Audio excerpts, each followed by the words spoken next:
eu não sei até que ponto a tributação do dividendo poderia ser uma alavanca para o governo tributar mais. Ao contrário, ele vai inibir o cidadão de investir. Para quem não sabe, até 95 o dividendo era tributado. Então a estratégia nasceu com o dividendo já sendo tributado. Você tinha um sócio ali a mais, que era a receita comendo um pedacinho da sua rentabilidade.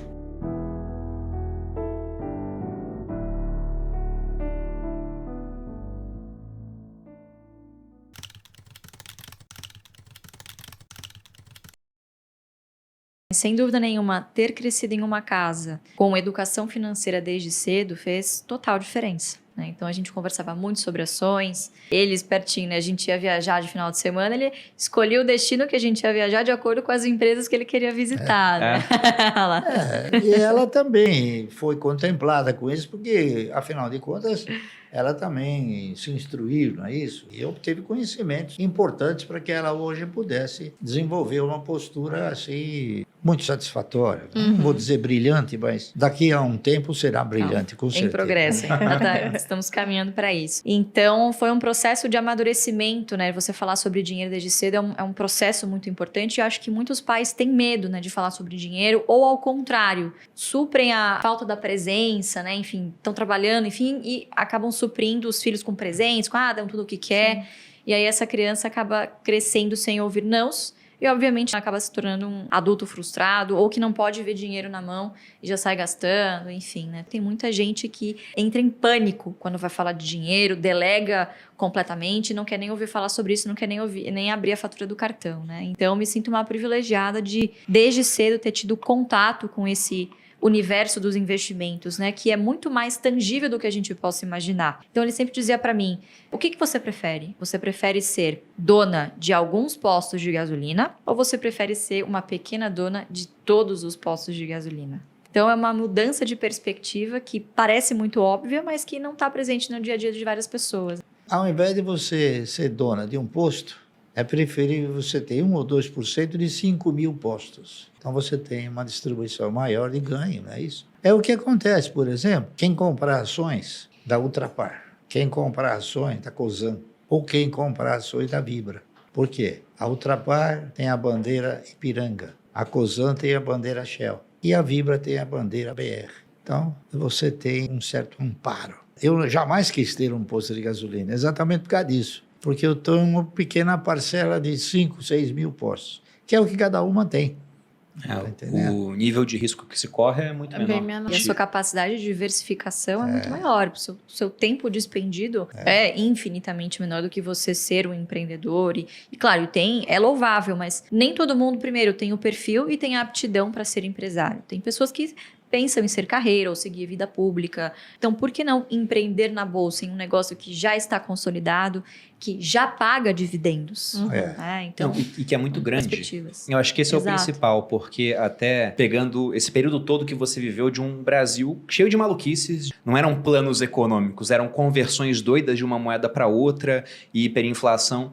Pense em quantas empresas pequenas não ficaram pelo caminho. Agora aquelas empresas que estão em bolsa, que as maiores do Brasil, são muito mais resilientes durante esse processo. Se um político, munido de boa intenção e pouco cérebro, chega lá em Brasília e fala, não, né, o brasileiro está trabalhando muito, agora férias não são mais 30 dias, são 90.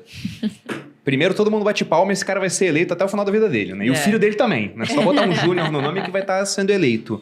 Quando ele faz isso, o cara que tem um posto de gasolina... Ele vai lá e fala, caramba, ele faz uma conta e vê, tem que contratar 30% a mais de trabalhadores.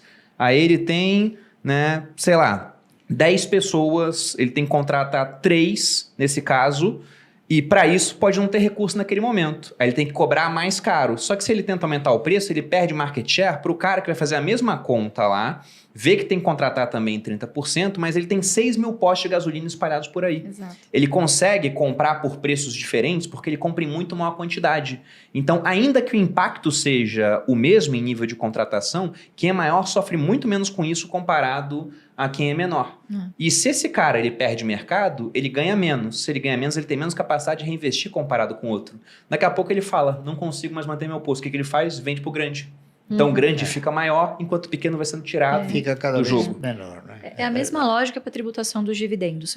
Se não haver uma compensação no IRPJ, na verdade, acaba sendo no longo prazo um tiro no pé. Nada indica de que isso vá acarretar em um aumento da arrecadação. Ao contrário, você tem um incentivo à pejotização, principalmente nas pequenas e médias empresas, de você internalizar gastos que são pessoais, por exemplo, e colocar lá como se fosse da empresa. Óbvio, porque todo agente econômico vai se movimentar no sentido de pagar o menor imposto possível. Então, a gente precisa conversar quando fala de tributar dividendos, né, que é um fantasma que assombra os investidores desde o momento em que o dividendo deixou de ser tributado. Né? Para quem não sabe, até 95 o dividendo era tributado. Então, a estratégia nasceu com o dividendo já sendo tributado. Você tinha um sócio ali a mais, que era a receita comendo um pedacinho da sua rentabilidade.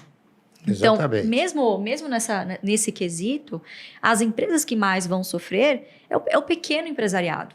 De novo, porque grandes empresas que têm capital aberto, têm plena condição, obviamente, de contratar bons profissionais para fazer o quê? Uma gestão tributária mais eficiente e pagar menos impostos.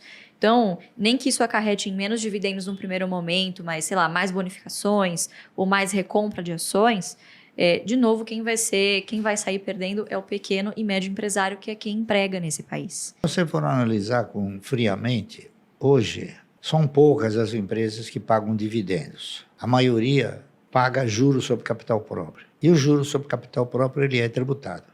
Então, eu não sei até que ponto a tributação do dividendo poderia ser uma alavanca para o governo tributar mais. Ao contrário, ele vai inibir o cidadão de investir. Até agora não se falou em tributar o dividendo com tanta intensidade, porque a gente já teve a oportunidade de conversar com alguns parlamentares. Eu era presidente do Conselho Regional de Economia, então perguntaram para mim o que eu achava sobre tributar dividendo.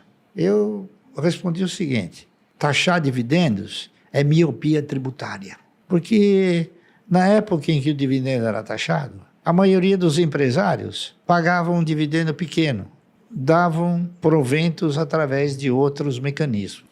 Então, o governo nunca arrecadou aquilo que ele estima ser uma fonte de arrecadação. Porque tem uma coisa, o governo ele pensa em subtrair, ao passo que o empresário ele pensa em quê? Em contribuir. Então, lamentavelmente, o governo está sistematicamente através de órgãos. Por exemplo, os sindicatos a cada momento querem mais garantias, mais direitos e mais benefícios para o trabalhador. Na razão direta que você amplia direitos, benefícios, você elimina o emprego.